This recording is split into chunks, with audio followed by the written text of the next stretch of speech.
আমি 5টা সিটি দিয়ে নিয়েছি।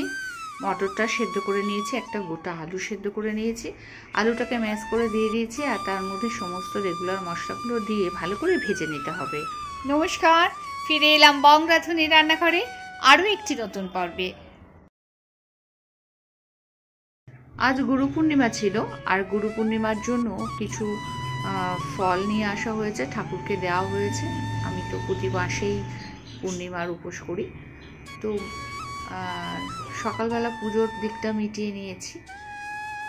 আর তার মধ্যে আপনাদেরকে এই আনারসটা কাটবো, সেটা শেয়ার করব। কারণ অনেকেই আনারস কাটতে পারেন না, খুব সহজে কীভাবে আনারস কাটা যায় সেটা আপনাদের সঙ্গে শেয়ার করলাম।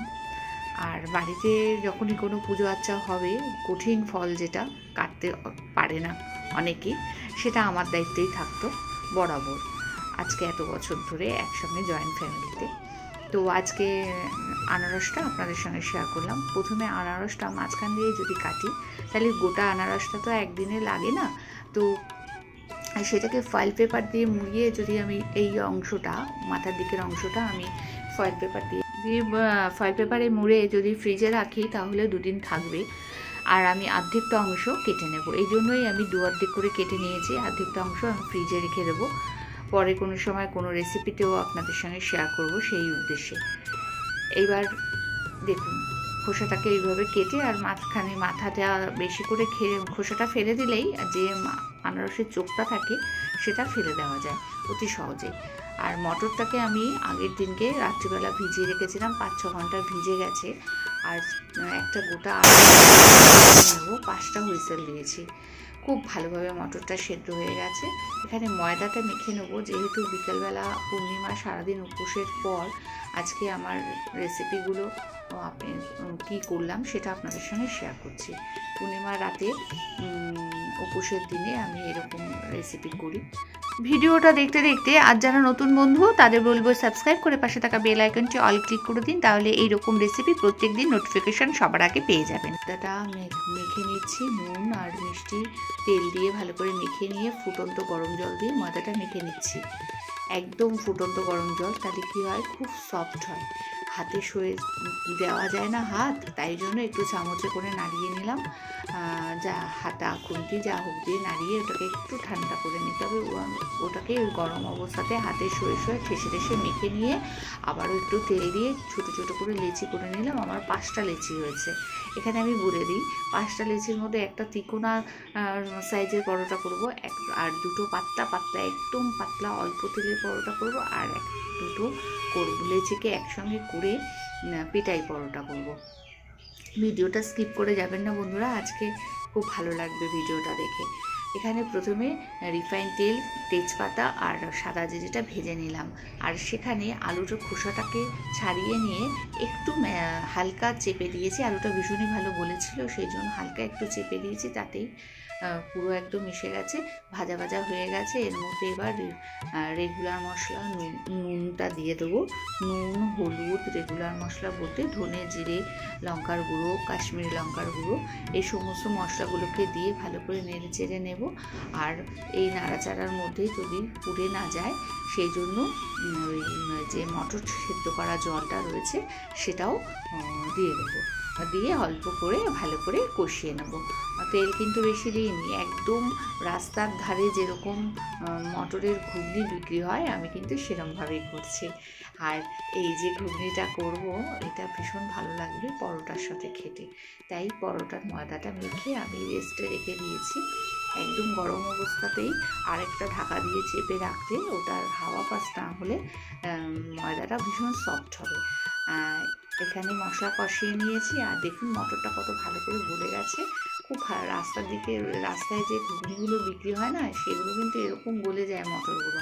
আমি সেইভাবেই রান্নাটা করলাম, মিষ্টি দিলাম, আর এবার এটা ফুটে উঠলে নামিয়ে নেব। উপরে কিন্তু ভাজা মশলা দিলাম। আমি একটু বাড়িতে রান্না করছি, সেই জন্য আমি একটু ভাজা মশলা দিলাম। যত বেশি কিছু দেওয়া যায় তত বেশি স্বাদ হবে, তো একটুখানি নিজের মতো করে করি রান্নাটা। তো এখানে ভাজা মশলাটা দিয়ে দিলাম।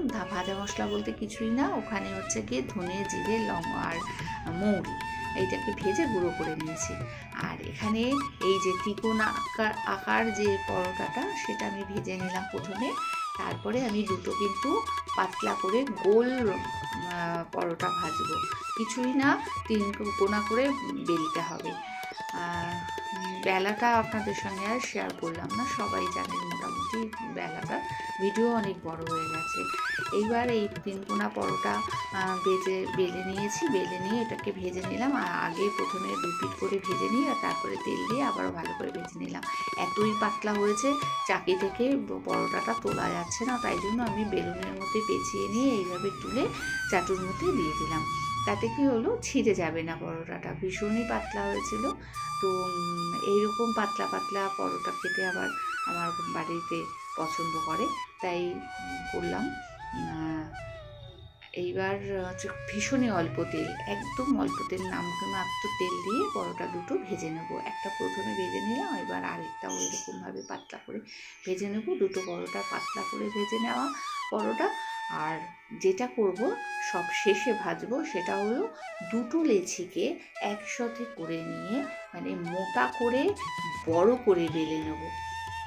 হ্যাঁ, মোটা করে বড় করে বেলে নেবো। দেখুন আমার তাওয়াটা যে সাইজের, চাটুটা সেই সাইজেরই অনেকটা হয়েছে, একটু সামান্য ছোট, এতটাই বড় করে পরোটাটা বেলে নিয়েছি।